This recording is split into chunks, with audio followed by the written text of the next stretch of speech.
ቅዱስ ሲኖዶስ አርብ ግንቦት 15 ቀን 2017 ዓ.ም ባደረገው ውሳኔ ብፁዕ አቡነ ሳዊሮስን የመንበረ ፓትርያርክ ጠቅላይ ቤተ ክህነት ጽሕፈት ቤት ዋና ስራ አስኪያጅ ማድረጉን በርካታ ምዕመናንና መምህራን ተቃውሞ እንዲያሰሙ አድርጓቸዋል። የኦሮሞ ቤተ ክህነት ምስረታን በዋናነት የመሩ ቦሊሱ 18 ህገወጥ ጳጳስን በመሾም በኦሮሚያ ክልላዊ መንግስት ጋር ጥምረት በመፍጠር ቤተክርስቲያኗን እና በእምነቱ ተከታዮች ላይ በደረሱ ግድያዎች፣ መፈናቀሎችና የንብረት ውድመት ተጠያቂ የሆኑ ጳጳሳት በቀጣዩ 3 ዓመት የቤተክርስቲያኗ ቁልፍ ወሳኝ ቦታ መቆጣጠራቸው መጪው ጊዜን ከድጡ ወደ ማጡ የሚወስድ ይሆናል ይላሉ። ከእናት ቤተክርስቲያን መንበረ ሰላማ የተባለ እንቅስቃሴ ጀርባም እጃቸው እንዳሉበት የሚነገረው አቡነ ሳዊሮስ ቤተክርስቲያን ከውስጥ ሆነው ለውጭ ጠላቶች አሳልፈው የሰጡ በማለት ይኮንኗቸዋል። እነዚህና በርካታ ችግሮችን ነቅሰው በማውጣት ተቃውሞ በርክቷል። ከነዛ መካከል የልደታ ማርያም ወጣቶች ማህበር፣ የፈረንሳይ ሌጋሲዮን ኢየሱስ ቤተክርስቲያን ህብረት፣ የጨርቆስ ወጣቶች አንድነት ማህበር አዲስ የተቃውሞ እንቅስቃሴ መጀመራቸውን ለሚያስበላኩት መግለጫ አስታውቀዋል። ዘረኝነትንና ሙስናን ከቤተ ክርስቲያን ጠራርገን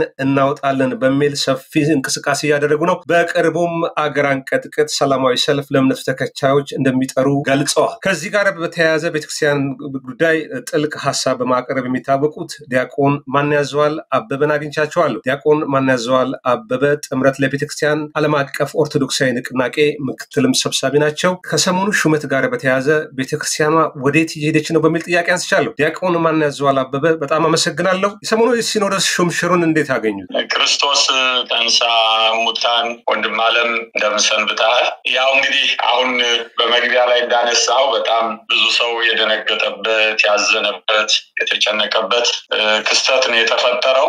በእርግጥ ድንጋጤው፣ መጨነቁ፣ ሌሎችም ነገሮች የተፈጠሩበት የተለያየ ምክንያት አለው። አንደኛው ምክንያት ቤተክርስቲያኒቱ በመንፈስ ቅዱስ የተቃኙ አባቶች በመንፈስ ቅዱስ የሚመራ ሲኖዶስ አላት፣ አሳልፈው አይሰጡንም ብለው በየዋህነት የሚጠብቁ ብዙ የዋህ ምዕመናን ስለነበሩ ያልጠበቁት ነገር ስለሆነባቸው ነው። በሌላ በኩል በሰፊውና በጉልህ በተለያዩ ገጠመኞች ላይ የሚታወቁት አባ ሳዊሮስ በመሆናቸው የሌሎቹን ክፋት፣ የሌሎቹን ተንኮል፣ የሌሎቹን ጨካኝነት በአደባባይ ለማየት የሚቻልበት እድል ያላጋጠመው ብዙ ሰው ስላለ ውስጡም ካለማወቅ የተነሳ በጣም ከፍተኛ መሸበር ተከስቷል።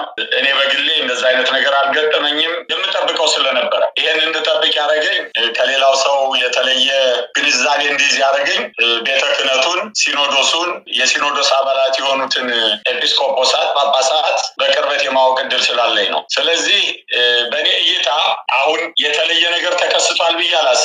ለዚህ እንደ ማሳያ መውሰድ የምፈልገው አባ ሳዊሮስ እንደ 2014 በሚኒሻ በታጣቂ ታጅበው አይደለም በር እየሰበሩ የገቡት። በዚህ የርክበ ካህናት ጉባኤ ላይ የተገኙ 54 የሲኖዶሱ አባላት መካከል 48ቱ መርጠዋቸው ነው። ስለዚህ ይሄ ችግር፣ ይሄ ጥፋት፣ ወደፊት የሚመጣው መከራ አባ ሳዊሮስን ወንጀለኛ ወይም ጥፋተኛ ለማለት አያስችልም። ሲኖዶሱ ቅዱስ ናቸው፣ ታማኝ ናቸው፣ በደል የለባቸውም፣ ለበለጠ ሹመት ይበቃሉ ብሎ ነው የሾማቸው። ስለዚህ ቤተክርስቲያኒቱ ምን ላይ እንዳለች፣ የኢትዮጵያ ቤተክርስቲያን ሲኖዶስ የሚባለው መልኩ ምን እንደሆነ፣ የዋሃን ምዕመናን አባቶች አሉን ብለው የሚታለሉበት ህይወት ምን እንደሆነ እንዲያውቁ እድል የሰጠ ነው። ስለዚህ ስንናገር አልሰማን ላሉን፣ ስንለምን ኧረ ሲኖዶስ የለንም፣ አባቶቻችን መንፈስ ቅዱስ የሚመሩ አይደሉም፣ ቤተክርስቲያንን አሳልፈው እየሰጡ ነው ስንል መድረክ ላይ ወጥተው ጀግና ለመምሰል የሚደሰኩሩትን ዲስኩር፣ በተለያየ መድረክ የሚያደርጉትን የማስመሰል ድራማ እንደ እውነት ወስዶ የሚከተል በጣም ብዙ ሰው ስለነበር ዛሬ መርዶ ሆነበት፣ ደነገጠ፣ ተሸበረ። የሚገርመው ነገር መሸበሩ ብቻ አይደለም፣ ደግሞ 3 ዓመት ከዚህ በፊት የነበሩትንም የሚያመሰግን ቡድን አለ። ይሄኛውን እየቆነነ አባ አብርሃምን፣ አባ ጴጥሮስን የሚያመሰግን ደግሞ ቡድን አለ፣ ሌላ መንጋ አለ። አባ ጴጥሮስ ምን ሰሩ፣ አባ አብርሃም ምን ሰሩ፣ በዚህ 3 ዓመት ምንድን ነበር፣ ከዛስ በፊት ህይወታቸው ምን ነበር፣ ዛሬስ ምን እያደረጉ ነው የሚለውን ማየት የማይፈልግ እነሱን ጻድቅ፣ ቅዱስ፣ ብቁ አጋዥ አጥተው ነገሩ ለማስመሰል የሚሞክር። ስለዚህ ምናልባት ዲያቆን ማንያዘዋል አቡነ አብርሃምንና አቡነ ጴጥሮስን በእምነቱ ተከታዮች ክብርም ውዳሴ የሚያገኙት 2015 ላይ በአቡነ ሳዊሮስ የሚመራው ቡድን ከመንግስት ጋር ሆኖ የኦሮሞ ቤተ ክህነት እናቋቁማለን ብለው ህገወጥ ጳጳሳትን ሾመው በሚያደርጉት እንቅስቃሴ ህዝቡን አስተባብረው ሰላማዊና ስልጡን በሆነ የትግል ስልት የብልጽግናን አቋም አክሽፈዋል በሚል ነው ውዳሴ የተገኘው። ጥቁር የለበሱ አሉ። በሻሸመኔ በአቡነ ሳዊሮስ ትዕዛዝ የሚሆን የኦሮሚያ ጸጥታ ኃይሎች በወሰዱት እርምጃ ከ50 ሰው በላይ ንጹሃን ዜጎች የእምነቱ ተከታዮች መገደላቸው ጋር ተያይዞ እነሱ የወሰዱት በወቅቱ አቋም ይመስለኛልና ምናልባት ላለፉት በዚህ የመንግስት ዛቻ ማስፈራሪያ ሲያባግራቸው ከሀገር የተሰደዱም ስላሉ የሚልም ያለ ይመስለኛልና በእርሶ እይታ ግን ከዚህ ተጻራሪ መሰለኝ። ይሄንን ግልጽ ቢያደርጉ። አዎ አንተ በለኝ ለውይይትም እንዲመች ልክ ነው። የተለየ ግንዛቤና አቋም ነው ያለኝ። ግልጽ ማድረግም እድሉን ስለሰጠኝ ክብር ይስጥልኝ። ምንድነው? አዎ በዛን ወቅት ምናልባት በእናንተ ሚዲያ ሊሆን ይችላል፣ በሌላ ሚዲያ እንዛሃዱ ሰለስቱ ወንዘ ሰለስቱ አሃዱ ብዬም የተናገርኩበት ወቅት ነው። ፓትርያርኩን፣ ጠቅላይ ስራ አስኪያጁን፣ የሲኖዶስ ጸሐፊው አንድ ላይ ተናበው በዛን ወቅት ያደረጉትን እንቅስቃሴ ቅዱስ መጽሐፍ ለሰው ስም የሚሰጠው እንደ ጊዜ ግብሩ ነው እንደተባለ ክብር ምስጋና ይግባውና የዓለም መድኃኒት ታላቁን ሊቀ ሐዋርያት ቅዱስ ጴጥሮስን አንተ ሰይጣን ከኔ ወግድ ብሎታል። ጴጥሮስ አንተ ብፁዕ ነህ፣ በአንተ አለትነት ቤተክርስቲያንን እንሰራታለሁ ብሎ ደግሞ ይህን ስጋና ደም አልገለጸልህም ብሎ አመስግኖታል። እንደ ጊዜ ግብሩ እንደሚሰራው ስራ ነው ሰው የሚመሰገነው። ስለዚህ የአንድ ወቅት ጀግና መጫወት የድሮውን ኃጢአትና ዛሬ እየሰሩ ያለውን ክፉ ነገር ሊሸፍን ይገባዋል ብዬ አላስብም። ያኔ ራሱ ጸቡ ለምን ተነሳ የሚለውን ማሰብ አለብን፣ ማየት አለብን። አባ ሳዊሮስ ለኦሮምኛ ተናጋሪው ማህበረሰብ አስበው አይደለም ያንን ድራማ የተጫወቱት። ጥቅም ፍለጋ ነው፣ ስልጣን ፍለጋ ነው፣ ጠቅላይ ስራ አስኪያጅ ለመሆን ነው፣ ገንዘብ እንደፈለጉ ለመሰብሰብ ነው፣ ቲፎዞ ለማግኘት ነው። በዚህ ጉዳይ በአባ አብርሃም ተበልጫለሁ ብለው ስላሰቡ ነው። እነኚህ ሰዎች በማይገባቸው ቦታ አይደለም ለጳጳስ ለመለኩሴ በማይፈቀድ ቦታ ነው ወደ ስርዓተ ቤተክርስቲያን ከመጣ የሚጣሉት ድብድብ የገቡት ነፍሳችንን እንድንገብር ደማችን እንድናፈስ አጥንታችንን እንድንከሰክስ ያደረጉን በእነሱ ጸብ የተነሳ ነው። የዛሬ 3 ዓመት አባ አብርሃም አባ ጴጥሮስ በሲኖዶስ እንዴት ተመረጡ ብሎ ማየት ያስፈልጋል። ምን ነበር ያኔ የምርጫው ቁማር? ካሁኑ የተለየ ነበር ወይ? ሎቢ እንዴት ነበር የሚደረገው? የምረጡኝ ሩጫው ምን ይመስል ነበር? ምርጫውን መንፈሳዊ ለማስመሰል በሲኖዶስ ጉባኤ ላይ መሬት ላይ ተደፍተው የዋው ህዝብ አባቶቻችን በእውነት እነኚህን አባቶች የሰጠን እያለ ሲል ነበር። ያኔ ስንተች እናንተ ሁሉ ነገር ከመተቸት ውጪ ሁልጊዜ ሁሉ ነገር አይጣፍጣችሁም አያምራችሁም ተብለንም ተተችተናል። ግን እውነታውን ስለምናውቀው ነው። ብልጽግና ቤተ ክህነት ውስጥ ቁማር እኮ መጫወት የጀመረው ዛሬ አይደለም። እንደውም ጥሩ አጋጣሚ እዚህ ላይ ልገልጸው የምፈልገው አባ ሳዊሮስ አሁን ጠቅላይ ስራ አስኪያጅ ሆኖ የተባሉት የሲኖዶስ ጸሐፊ፣ አባ ዲዮስቆሮስ አሁን የሲኖዶስ ጸሐፊ የሆኑት የጠቅላይ ቤተ ክህነት ስራ አስኪያጅ ነበሩ እኮ አብይ ወደ ስልጣን ሲመጣ። ከ2008 ግንቦት እስከ 2011 ግንቦት እነሱ እኮ ነበሩ ቤተ ክህነቱን የሚያሽከረክሩት። በዚያ ጊዜ ዳንኤል ክብረት ከሚያሽከረክራቸው ሰዎች ፓትርያርኩ ባልመከሩበት፣ ባልተስማሙበት፣ ጉዳዩን በደንብ ባላስተዋሉት ሁኔታ በግርግር በድሯቸው ለአብይ ወርቅ ካባ እንዲያለብሱ ወንጌል እንዲሸልሙ ሲያደርጉ የነበሩት እኮ አባ ዲዮስቆሮስና አባ ሳዊሮስ ናቸው። ከዛ በኋላ እነሱ ሲወጡ የተፈጠረውን ችግር እናውቃለን። አዎ ተነሳ በጥቅም ጉዳይ። ከዛ በኋላ በዛ በጥቅም ጉዳይ የተነሳውን ጦርነት ዳር አደረሱት እንዴ? ለምን አቆሙት? ለምን እስከ መጨረሻ ዋጋ መክፈል አቃታቸው? አባ አብርሃምም አባ ጴጥሮስም። እኔ ህዝብ ሰልፍ ወጥቶ እልቂት ይፈጠር አይደለም የኔ ጥያቄ። ለምንድን ነው የተሰባሰበውን የምሁራን ኃይል በቋሚ ሲኖዶስ ጸድቆ የነበረውን የአማካሪ ኃይል ለምን በተኑት? ለምን አሰናበቱት? ከዛ እሱን አሰናብተው የቤተ ክህነት ቀለብተኛ ዱርጎኛ ይሰብስበው በዛ ስብስብ ተተክቷል ብለው ያን ኃይል ለምን በተኑት? መንግስት በትኑ ሲላቸው ለምን በተኑት? ለሞተው ቤተሰብ ምን አድርገውለታል? ለታረዘው ምን አድርገውለታል? አባ ጴጥሮስ ከመሰደዳቸው በፊት አይደለም እንዴ አባ ዜና ማርቆስ ባስገደለው ህዝብ ላይ የሻሸመኔ ሊቀ ጳጳስ ሆኖ እንዲመደብ ያደረጉት? ምንድነው የሰሩልን ነገር? እስቲ ይሄን አባ አብርሃም አባ ጴጥሮስ ይሄን ሰርተዋል ይባል እስቲ። ካገር ወጥተው ተመልሰው አይገቡም ሲባሉ ምን አድርገዋል? አይ ደጅ ልጥና መግለጫ ብሰጥ አደጋ ይደርስብኛል ፓትርያርኩ አባ አብርሃም አትናገር ብለውኛል እየተባለ አይደል ዝም ብለው ቆይት። አሁንስ ቢሆን አይ ወንጀለኞች ነበራችሁ ግን በሆደ ሰፊነት ይቅርታ አድርጋለሁ ሲሉ አዎ አንተ መቼም ማህሪ ነህ በሆደ ሰፊነት አድርገህልናል በሚል አይነት ወንጀላቸውን አምነው አይደል የገቡት? መች ተቃወሙ? እንዴት ይቅርታ አድርጌላችኋለሁ እንባላለን? መች ወንጀል ሰራንና ነው መች አሉ? ይሄ እኮ በፊት ለፊት ወጥተው ባያምኑ በለሆሳስ እኮ ተቀብለውታል ወንጀላው። ግን ዲያቆን ማን ያዘዋል? ምናልባት አቡነ ከግማሽ በላይ የሲኖዶሱ አባላት በስደት ካናዳዊ፣ አሜሪካዊ፣ አውሮፓዊ እኮ ናቸው። ኢትዮጵያዊም አይደሉም። አቡነ ጴጥሮስ ምናልባት አገር እንዳይገቡ ከተደረጉ በኋላ በስደት ባሉበት የኒውዮርክና አካባቢው ሀገረ ስብከት ሊቀ ጳጳስም ስለሆኑ ከጾም ጋር ተያይዞ ሁለት ከባባድ መልእክት አስተላልፈው ነበረ። በድምጽም በጽሁፍም የወጣ ነው። በኢትዮጵያኖች ላይ የሚደርሰውን አሰቃቂ ግድያ፣ በድሮን የሚፈጸመውን ጭፍጨፋ በማውገዝ ህዝቡ ለራሱ ሰላም፣ ለራሱ ዲሞክራሲ፣ አንድነት በህብረት ሆኖ እንዲህ አይነቱን ነገር እምቢ ማለት እንዳለበት ጭምር ግሳጼም መልእክትም አስተላልፈው ነበር። ከባባድ መልእክቶች ናቸው። መልእክቱን እኛም በሚዲያችን ስላጋራ ነው። ምናልባት ይሄ ከግንዛቤ ያስገብተውታል። ሰምቼዋለሁ። ከሳቸውም ጋር ተነጋግሬበታለሁ። እንዴ ይሄንንማ የዚህን አይነቱንማ ዲስኩር እኮ ከስብከት ጋር እያዋዙ ምናምን እኮ ማንም ይለዋል። ይሄ አይደለም የጠፋን። አውግዞ አደባባይ ወጥቶ በግልጽ የሚናገር የሚመራባት ነው ያጣነው ብዬ ነበር። ሰሚ ያጣሁ እንጂማ የሚለን እኮ ሞልቷል። ይሄን አይደለም ያጣነው። በዚህ ደረጃ አይደለም። ለዚህማ ከነሱ በተሻለ እኛም እየተናገርን ነው። ገላግልቶቹ እኛም እንናገራለን አይደለም እነሱ ትላልቆቹ። እሱ አይደለም የሚጠበቀው። ይሄን እኮ ነው ያልኩህ። ህዝቡ እንዲደነዝዝ ያደረገው አንዱ ይሄ ነው። አባ አብርሃም ባህር ዳር ላይ የሄዱና አንድ በዓል ላይ የሆነ ነገር ዲስኩር ያሰማሉ። አባ ጴጥሮስ ከኒውዮርክ፣ አባ ገሌ ከእንትን በቃ ጀግና።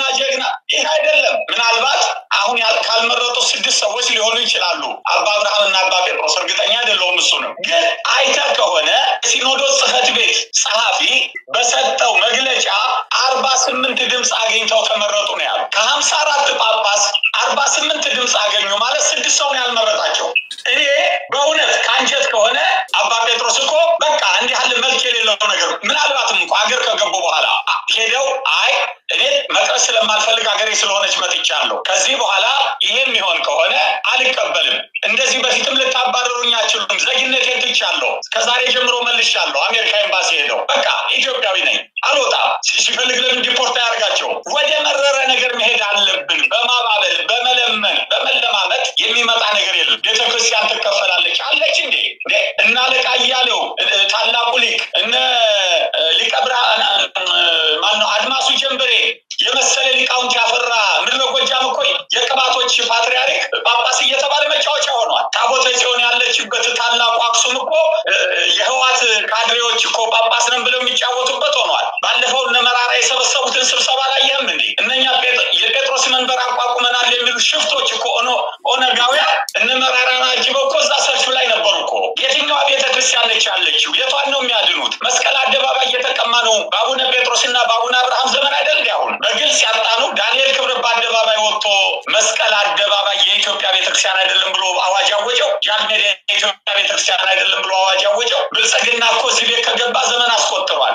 ከነሱም በኋላ በነበረው አባ ዮሴፍ የሚባሉ የራሳ ጳጳስ የሲኖዶስ ጸሐፊ በነበሩ ጊዜ የት እንደሚሄዱ እንኳን የማያውቁ አቡነ መርቆሬዎስን በዊልቸር እየጫኑ እየወሰዱ ያልተናገሩትን አብይን አመሰገኑት እያሉ በቤተክርስቲያኒቷ ስም ሲነግዱ አልነበረም እንዴ?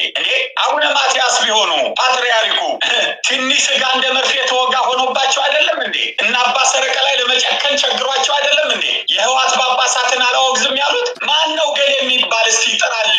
እኔ በዚህ ደረጃ የሚሞግቱ ሰዎች ካሉ ራሳቸው ጳጳሳቱን ጨምሮ ይምጡ ወደ ሚዲያ እንነጋገር። አቋም ይሄ ነው የኔ ወንድም። በጣም ጥሩ። የመጨረሻ ላድርገው እንግዲህ ችግሩን በስፋት ዘርዝረዋል። እንዴት እንውጣ የሚለው በተለይ የእምነቱ ተከታዮች የሚጠብቁት ነው። አንዳንድ እንቅስቃሴዎች እንዳሉ እየሰማን ነው ከአዲስ አበባ። ነገር ግን በተደራጀ መልኩ ካልሄደ አስቸጋሪ ነው። በእናንተ በኩል በውጭ የሚገኙ ጥምረት ለቤተክርስቲያን ዓለም አቀፍ ኦርቶዶክሳዊ ንቅናቄ እንዳለ ይታወቃል። ከ9 በላይ ማህበራት የታቀፉበት የእምነቱ መምህራን የሚገኙበት ስለሆነ የእናንተም እንቅስቃሴ እንደዚሁ የሚጠበቅ ነው። ነገር ግን ቤተክርስቲያኗ ቅዱስ ሲኖዶስ ያሳለፈው ውሳኔ በመንፈስ ቅዱስ የሚመራ ነው እየተባለ ብዙ ጊዜ ማህበረሰቡም ደንዝዞ የእምነቱ ተከታይ ዝም ብሎ የሚቀበለው ነገር ነበረ። እንደው በድምጹን በዝምታ በተቃውሞ አንዳንድ ተቃውሞች የሚገልጹ ጥቂቶች አሉ። አሁን ግን የከፋ ነው እያሉ ነው። ቂምና በቀልን ያረገዙ፣ ዘረኝነት የሚጫወትባቸው፣ የቁስስት የተጠናወታቸው፣ ካድራዊ ጸባይ መንግስትን ተማምነው የመንግስትን ፖለቲካ ለማስፈጸም ያንን ኃይል ይዘው ቤተክርስቲያኗን የሚበጠብጡ ሰዎች አሉ። ከነዚህ ቤተ ክህነቱ ወይም ቅዱስ ሲኖዶስ በማጽዳት በኩል ምን መደረግ አለበት? በእናንተም በኩል ለእምነቱ ተከታዮች የሚያስተላልፉት መልእክት ካለ?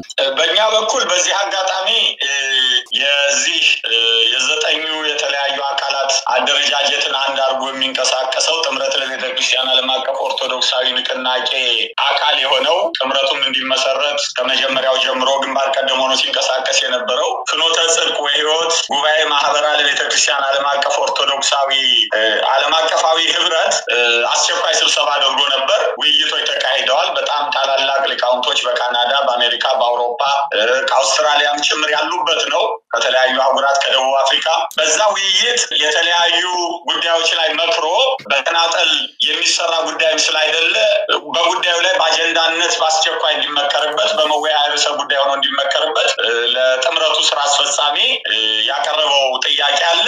በሚቀጥለው ሳምንት የጥምረቱ ስራ አስፈጻሚና ስራ አመራር ተሰብስቦ አንድ ውሳኔ አንድ አቅጣጫ ይቀመጣል የሚል ግምት አለ። እንዳጠቃላይ ግን እንደ ግልም እንደ ጥምረትም ለማህበረሰቡ ማስተላለፍ የምፈልገው እገሌ ጀግና፣ እገሌ ፈሪ፣ እገሌ ከዳተኛ፣ እገሌ ታማኝ የሚለውን እንርሳና አባት እንደሌለን እርማችን እናውጣ።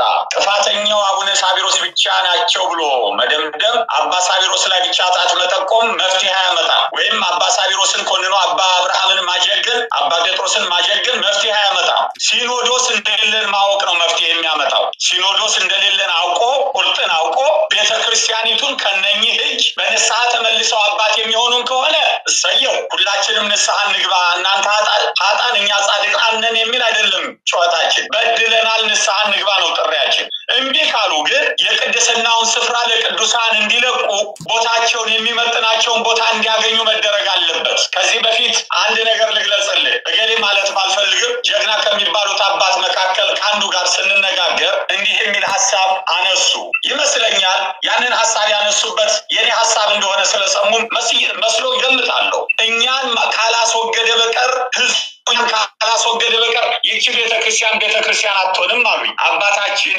እንዴት ሐሳቤን እንዳገኙት አላውቅም። እኔ ሁልጊዜ የምለው እናንተን ሰብስቦ ደብረ ዳሞ ወይም ግሸን ወስዶ መቆለፍ ነው። በእናንተ ተመርታ ይህች ቤተክርስቲያን አትድንም ብያቸዋለሁ። አሁንም ይሄ ህዝብ ከተለያዩ ዓለም አቀፍ ክስተቶች ካቶሊካውያን የገጠማቸውን ክስተት በ12ኛው መቶ ክፍለ ዘመን ልናስታውስ እንችላለን። እንዴት አድርገው በመንደር ተጓድነው ጣሊያን ፈረንሳይ እያሉ ይበጠብጡ የነበሩ ካርዲናሎች እንዴት አድርገው ስርዓት እንዳስያዟቸው ታሪክ ይነግረናል። በር ቆልፈው አትወጡም ብለው በቀን አንድ ዳቦና አንድ ብርጭቆ ውሃ እየሰጡ በዛም አልሸነፍ ሲሏቸው ጣራውን አፍርሰው ንፋስ፣ ዝናብ፣ ፀሐይ እንዲደበድባቸው አድርገው ስርዓት እንዲይዙ አድርገዋቸዋል። ስለዚህ አሁንም መነኮሳት ናቸው። መነኩሴንን ካሉ ገዳማዊ ህይወት ነው የሚያስፈልገው። ራሳቸውን ያርሙ፣ ከእግዚአብሔር ጋር ይታረቁ፣ ከራሳቸው ጋር ይታረቁ፣ ህዝብን ይቅርታ ይጠይቁ። ደብረ ዳሞ ወይም ግሸን ቀለብ ተሰፍሮላቸው መቁን ተሰፍሮላቸው እዛ ሊቀመጡ ነው የሚገባቸው። አይጠቅሙም። ማምረር አለብን። ይሄንን ነው ለዚህ ህዝብ አሁን ቅድም አዲስ አበባ ውስጥ ጀምረዋል ስትል ሰምቻለሁ። በእውነቱ እውነት ከሆነ ያግኙን፣ እንገናኝ፣ እንመካከር። አዎ እኔ አንዱ ስጋት ልንገር በዚህ አጋጣሚ የህዝብ ማዕበል እንደሚመጣ ታላቅ ነው ሶስታ እንደሚከሰት ዛሬ ይሁን ነገ ወይ ከነገ ወዲያ ቀኑን አላውቀውም እንጂ ጥርጣሬ የለኝም። ያን ውስጣ ግን ቤተክርስቲያኒቱን ከማዳን ይልቅ ወደ አሁን አቅጣጫ ይዟት እንዳይሄድ ነው ስጋት። ያንን ማዕበል መልክ ለማስያዝ ቦይ ለመቅደድ ስርዓቱ እንዲሄድ ለማድረግ ነው ትግሌ። የጥምረቱም ዓላማ ይሄው ነው እና ህዝባችን በየአጥቢያው ገንዘቡን እየሰጠ ዛሬ አይተሃል።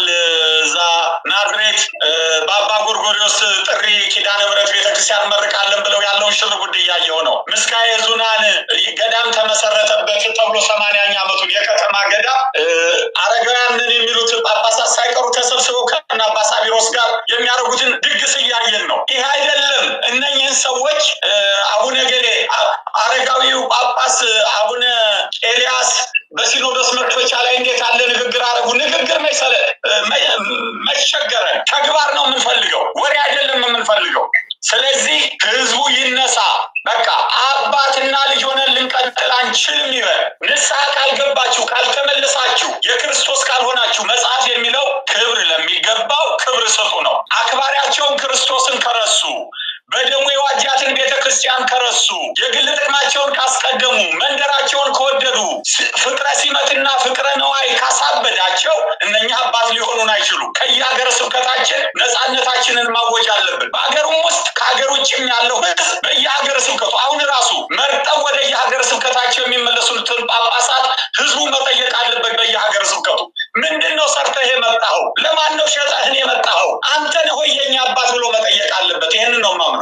በጣም አመሰግናለሁ። ዲያቆን ማንያዘዋል አበበ ጥምረት ለቤተክርስቲያን ዓለም አቀፍ ኦርቶዶክሳዊ ንቅናቄ ምክትል ሰብሳቢ ለሰጡኝ አስተያየት በኤምኤስ ተመልካች ስም ከልብ አመሰግናለሁ። ክብር ይስጥልኝ ወንድም አለም። ክቡራትና ክቡራን ተመልካቾቻችን ቅዱስ ሲኖዶስ በቅርቡ ባስተላለፈው ውሳኔ በተመለከተ የቤተክርስቲያኗ ተቆርቋሪዎች ድምጻቸውን እያሰሙ ነው። ከነዛ መካከል ዲያቆን ማንያዘዋል አበበ በጉዳዩ ላይ ሀሳብ እንዲሰጥ አቅርበው የነበረው ዝግጅት ይህንን ይመስላል። አብራችሁን ስለነበራችሁ ምስጋናችን ከልብ ነው። ሰላም።